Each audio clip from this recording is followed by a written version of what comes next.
우리에게 주신 하나님 말씀 사무엘상 23장 15절에서 18절까지 함께 보겠습니다.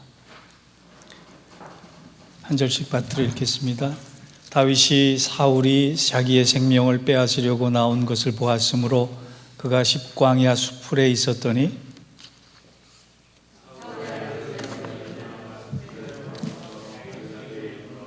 그에게 하나님을 힘있게 의지하게 하였는데 곧 요나단이 그에게 이르기를 두려워하지 말라. 내 아버지 사울의 손이 내게 미치지 못할 것이요 너는 이스라엘의 왕이 되고 나는 내 다음이 될 것을 내 아버지 사울도 안다 하니라.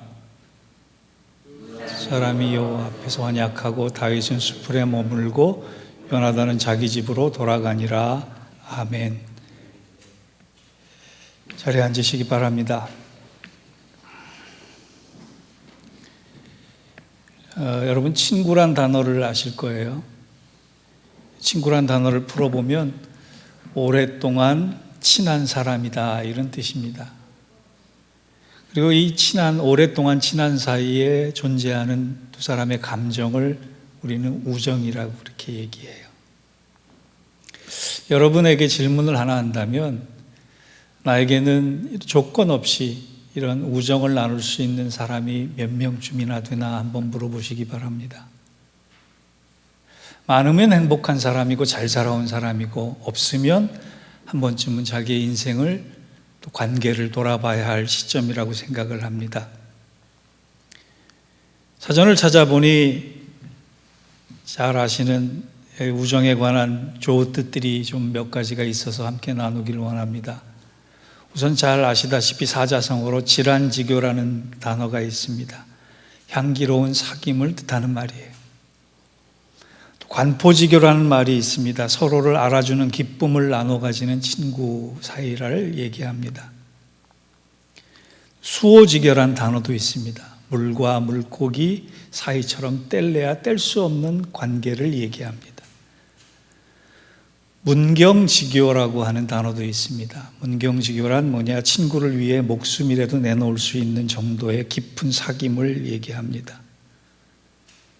단금지교라고 하는 말도 있는데, 두 사람이 가진 하나의 사랑이 얼마나 단단한지 단단한 쇠라도 끊을 수 있는 사이를 얘기합니다. 또 우리가 막역하다라고 하는 단어를 쓰잖아요. 이 막역하다라고 하는 뜻이 뭐냐 하면 상대방을 너무 잘 알아서 그 뜻을 거스르지 않는다라고 하는 뜻입니다. 또 좋은 단어가 하나가 있어요. 지음이라고 하는 단어예요. 지음. 소리만 들어도 그 사람의 마음을 알 수 있는 신뢰가 있는 관계다. 예전에는 이런 관계들이 좀 많았던 모양입니다. 그래서 이런 단어들이 충분히 사용되기에 좋은 세상이었다라고 생각을 하는데, 요즘은 이런 우정과 의리에 대해서는 좀 씁쓸하다라고 하는 생각이 듭니다. 찾아볼래야 찾아볼 수 없기 때문에 그렇습니다. 이에 반해서 다윗과 요나단이라고 하는 사람들의 우정은 수천 년이 지난 지금도 회자되는 감동적인 관계를 얘기합니다. 저는 다윗이 10년 넘게 광야 생활을 하는 데 있어서 물론 그의 신앙의 힘도 컸지만 요나단처럼 자기를 아낌없이 사랑해주는 그런 우정의 힘 또한 큰 몫을 차지했으리라고 생각을 합니다. 요나단은 사울 왕의 아들이자 다윗의 처남입니다.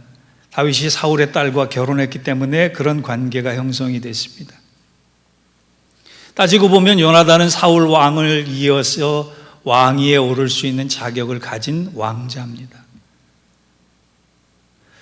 그래서 다윗과 요나단은 두 사람이 정적 관계가 될 수 있고 원수 관계가 될 수 있고 불편한 관계가 될 수 있는데도 불구하고 사무엘상 18장 1절을 보거나 사무엘상 19장 1절을 보면 요나단이 먼저 다윗의 입장을 이해하고 다윗을 사랑합니다.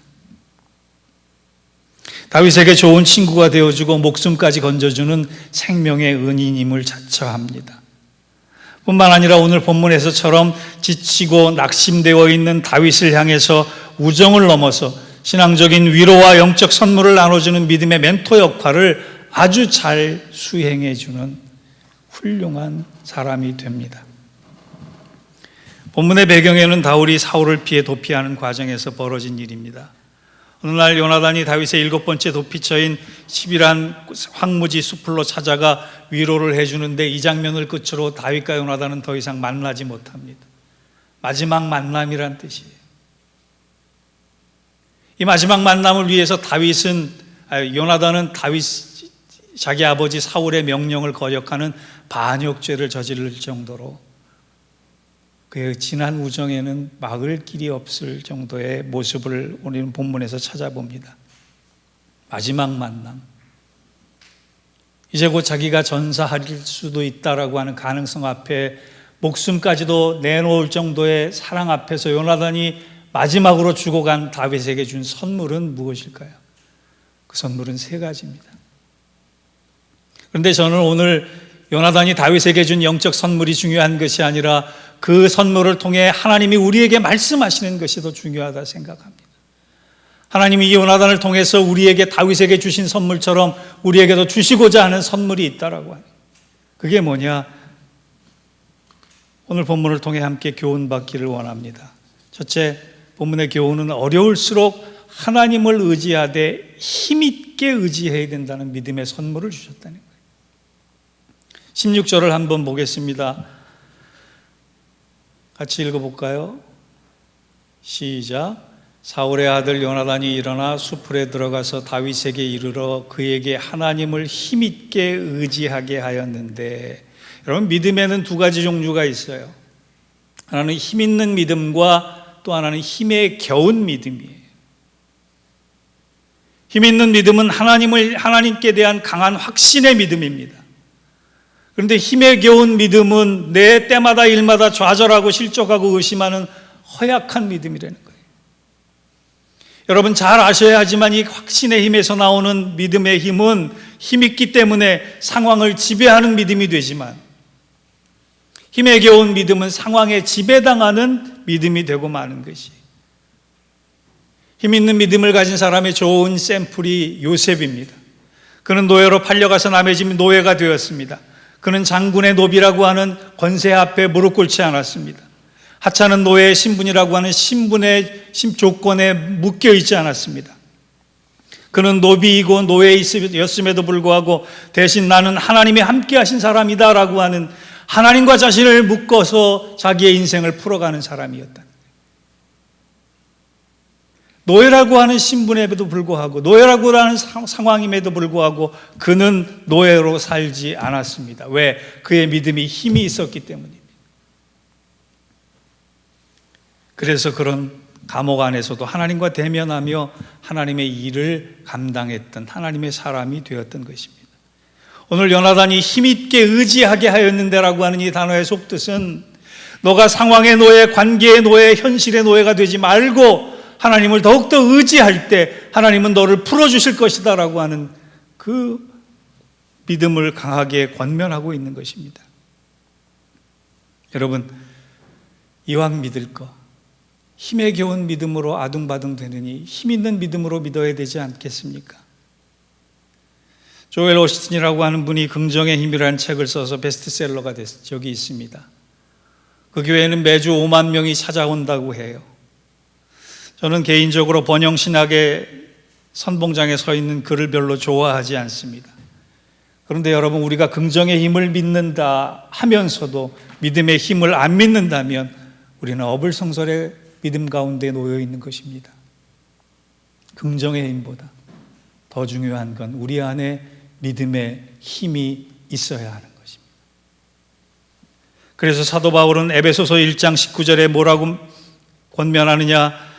그의 힘의 강력으로 역사하심을 따라 믿는 우리에게 베푸신 능력의 지극히 크심이 어떤 것을 너희로 알게 하기를 구하노라. 여러분, 여기서 나오는 힘이라고 하는 것은 헬라어로 이스키스인데요, 본질적인 힘, 내적인 힘, 위력을 정복하는 힘이라고 하는 뜻이에요. 세상에는 무수한 힘들이 우리를 누르고 압제하고 압박합니다. 그런데 힘 있는 믿음, 믿음의 힘을 가진다면 그 위력을 정복할 수 있는 힘으로 살아갈 수 있다는 것입니다. 사랑하는 성도 여러분, 사도 바울의 간구처럼 우리 또한 하나님으로부터 믿음의 능력이 가장 강력하고 커서 세상의 위력의 힘을 누르고 부수고 이길 수 있는 힘의 소유자가 되기를 간절히 소망해야 할 것입니다. 그것이 첫 번째 요나단이 준 선물입니다. 두 번째 요나단이 다윗에게 준 것은 하나님 때문에 두려워하지 말라라고 하는 확신의 선물이에요. 도망자로 산다라고 하는 게 얼마나 위축된 삶이겠습니까? 여러분, 우리 자다가 보면 가위 눌림이라고 하는 게 있잖아요. 조금만 고민스러워도 가위 눌려서 잠을 못 자는 게 우리 아닙니까?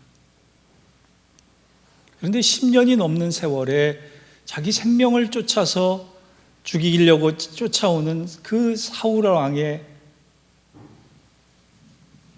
모습 앞에 얼마나 두려움이 컸겠어요. 그런데 하나님께서 요나단을 통해 다윗에게 가르쳐 주시는 것이 17절 상반절입니다. 곧 요나단이 그에게 이르기를 뭐라고 합니까? 두려워 말라. 내 아버지 사울의 손이 내게 미치지 못할 것이요. 사방으로 날아오는 사울의 그 두려움 앞에, 사울이 주는 두려움 앞에 다윗에게 뭐라고 얘기합니까? 두려워하지 말라. 내 아버지 사울의 손보다 하나님의 손이 더 너를 보호하고 있다라고 하는. 오늘 본문의 배경을 보면은요, 다윗이 단지 사울 왕의 그 쫓음 앞에 놓여 있는 상황이 아니라 자기를 믿고 따르던 그 일날 사람들이 자기를 배신해서 세상에 나는 이제 혼자다라고 하는 그 막막한 실존 앞에 놓여 있을 때였어요. 그때 요나단이 다윗에게 찾아가서 상기시켜 준 것은 다른 것이 아니라 너 새로운 사람을 찾아봐, 새로운 힘을 찾아봐라고 하는 것이 아니라 하나님의 언약을 상기시켜 주는 것입니다. 다윗, 너는 잊었니? 만군의 여호와의 이름으로 나가서 너의 인생의 골리앗을 너가 물리친 적이 있지 않니? 하나님이 함께 하신다면 그 어떤 두려움도, 그 어떤 두려움의 대상도, 그 두려움의 실체도 이겨낼 수 있어라고 다시 한번 하나님의 언약을 깨우쳐주고 있는 것입니다.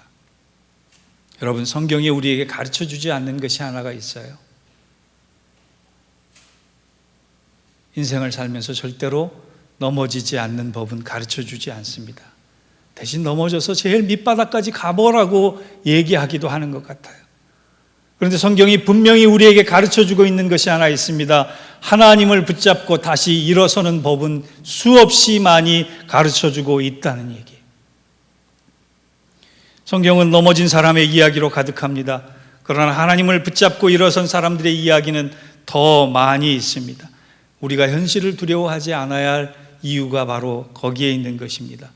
사랑하는 성도 여러분, 1년을 살아오면서 혹이나 내가 해놓은 것이 없고 앞으로 해나가야 될 그 막막함 속에 두려움이 있다면 하나님의 손을 붙잡고 하나님의 약속을 붙잡고 다시 일어설 수 있는 저와 여러분 되시길 주의 이름으로 축복합니다. 마지막 세 번째로 요나단이 다윗에게 준 것은 하나님이 만들어 가시는 내일을 기대하라는 소망의 선물이에요. 그 말씀이 17절 말씀 후반부에 나옵니다. 너는 이스라엘의 왕이 되고 나는 내 다음이 될 것을 내 아버지 사울도 안다 하니라. 요나단은 지금 다윗의 마음에 소망을 심어주는데 너의 소망은 무엇이냐? 내가 만들어가는 것이 아니라 하나님이 만들어 가신다. 내 아버지가 아무리 나를 죽이려고 할지라도 너의 미래는 하나님께 달렸다라고 하는. 여러분, 성경 속에서 스스로 목숨을 끊은 자살로 생을 마감한 사람을 꼽으라면 6명이 있습니다. 사사기 9장에 나오는 아비멜렉이 그렇고, 사무엘상 31장에 나오는 사울 왕이 그렇고, 사무엘상 31장에 그 사울 왕 옆에서 시종 들었던 무기를 든 종이 그랬고, 사무엘하 17장에 나오는 아이도벨이 그랬고, 열왕기상 16장에 나오는 시므리가 그랬고, 마태복음 27장에 나오는 가론 유다가 그랬습니다. 혹자는 삼손도 자살한 사람이 아니냐, 그래서 7사람 정도는 돼야 된다라고 얘기를 하는데 저는 그렇게 생각하지 않아요. 삼손은 자살했기보다는 블레셋 사람들을 죽이기 위해서 함께 죽었다라고 얘기를 봐야 할 것 같습니다. 6명이 됐든 7명이 됐든 중요한 것은 비극적 생을 마감한 그들의 인생의 공통점은 뭐냐? 하나님 안에서 희망을 찾지 못했다라고 하는, 아니 하나님 안에서 희망을 찾을 생각을 안 했다라고 하는. 다윗도 지쳤을 거예요.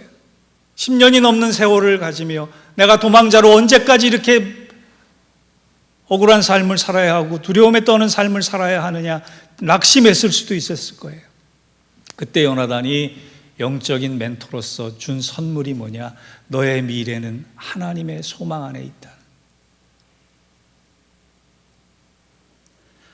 하나님의 뜻이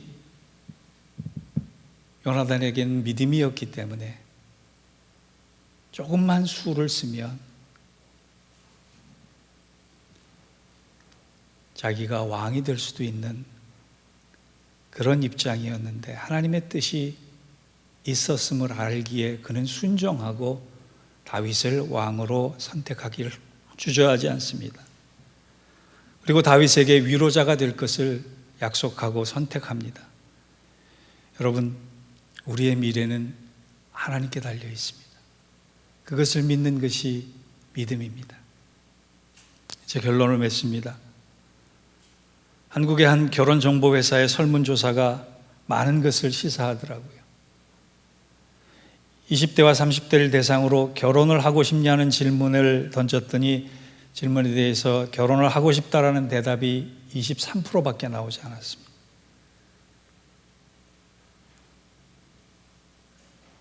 4명 중 5명 중 1명 정도가 결혼하고 싶다라고 하는 거예요. 또 그들에게 질문했습니다. 만약 결혼을 했을 경우에 자녀를 낳고 싶냐라고 하는 질문에 자녀를 낳기 원한다는 대답은 15%밖에 안 됐습니다. 대신 자녀를 낳기보다 반려동물을 키우겠냐라고 하는 항목에는 무려 67%가 그럴 의향이 있다라고 대답을 했어요. 왜 반려동물을 키우느냐는 질문에는 사람에게는 상처를 받지만 반려동물에게는 위로를 받기 때문에 나는 기꺼이 반려동물을 키우겠다라고 하는 뜻이에요. 여러분, 시대상이 그대로 반영된 결과 아닙니까? 우리 모두 지쳐있고 상처받고 아픔을 가지기에 두려운 것이에요. 말씀을 준비하면서 우리 서로 위로받아야 할 존재다, 우리 서로 위로해야 되겠다라고 하는 생각이 강하게 들었습니다. 그래서 오늘 제가 여러분과 2가지를 함께 결단했으면 좋겠어요. 첫째, 내가 누군가에게 힘과 위로와 소망을 전해줄 요나단으로 살아가기에.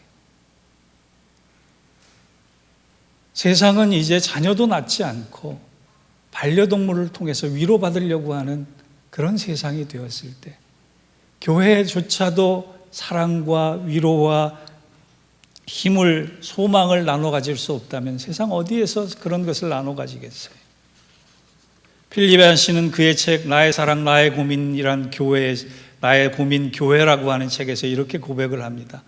내가 교회를 끝내 포기할 수 없었던 이유도 여기에 있다. 서로 주고받은 위로, 그리스도 안에서 한 몸이라고 하는 교제가 세상에는 존재하지 않기 때문이다. 내가 잠시 교회를 떠나 있을 때에도 그 교제 때문에, 그리스도 안에서 한 몸이라고 하는 사랑 때문에 고통받은 쪽은 항상 나다. 무슨 말입니까? 교회야말로 서로에게 사랑과 위로와 힘과 격려와 소망을 줄 수 있는 곳이 되어야 한다는 것이에요. 그러기 위해서 내가 누군가에게, 내가 우리 서로 사랑하는 교우들에게 요나단이 되어줘야겠다 라고 하는 결단을 할 수 있기를 바랍니다. 2번째, 요나단처럼 주님 생각나는, 예수님 생각나는 사람이 되자라고 하는 뜻이에요. 여러분, 제가 한 가지 질문을 드립니다. 요나단이 다윗을 사랑함으로 얻은 것이 뭐가 있겠어요? 한 모임에 갔더니 이 얘기는 안 하는 게 좋을 것 같아요.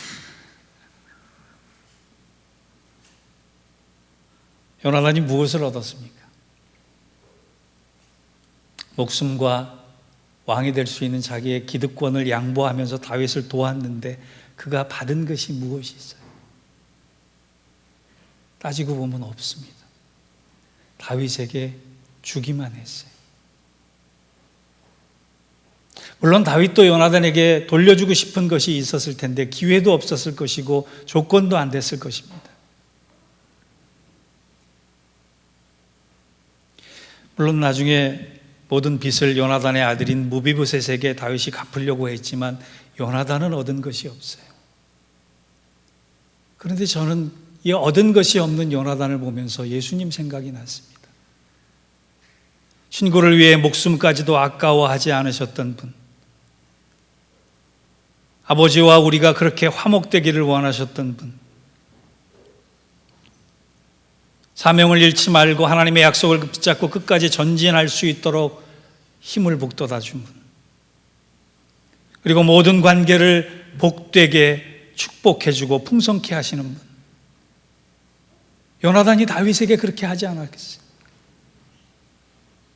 요나단을 통해 예수님이 생각이 났다면 그만한 복이 어디 있겠어요? 우리가 많은 것을 나눠줄 수 없는 사람일 수는 분명합니다. 그런데 우리를 통해 예수님을 생각나게 한다면 그만한 복된 인생이 어디 있겠어요?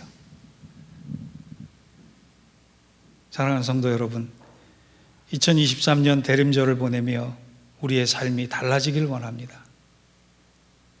누구에겐가 위로와 확신과 소망과 힘을 전해줄 수 있는 요나단이 되어 산다면,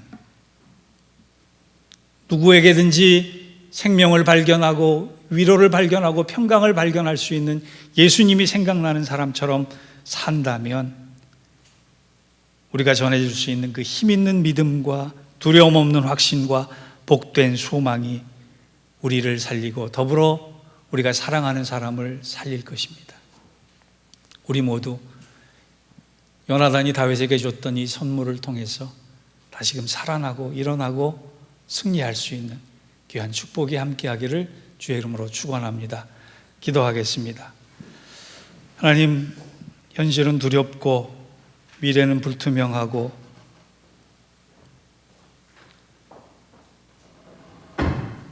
내일을 감당할 수 없는 부단한 불안감에 시달리고 있는 저희들, 그러나 오늘 요나단이 다윗에게 힘있는 믿음과 두려움 없는 확신과 내일이 복됨을 소망하도록 하나님께 모든 것을 의지하는 믿음을 권면했듯이 우리 또한 그 권면을 받고 힘있게 믿음의 여정을 완주하는 그런 성도들 될 수 있도록 축복하여 주옵소서. 두려움에 떨지 않으며 요나단 되어 살아주며 하나님의 뜻을 이룰 수 있는 우리 믿음의 공동체가 될 수 있도록 우리를 사용하여 주시옵소서. 예수님의 이름으로 감사하며 기도하옵나이다. 아멘.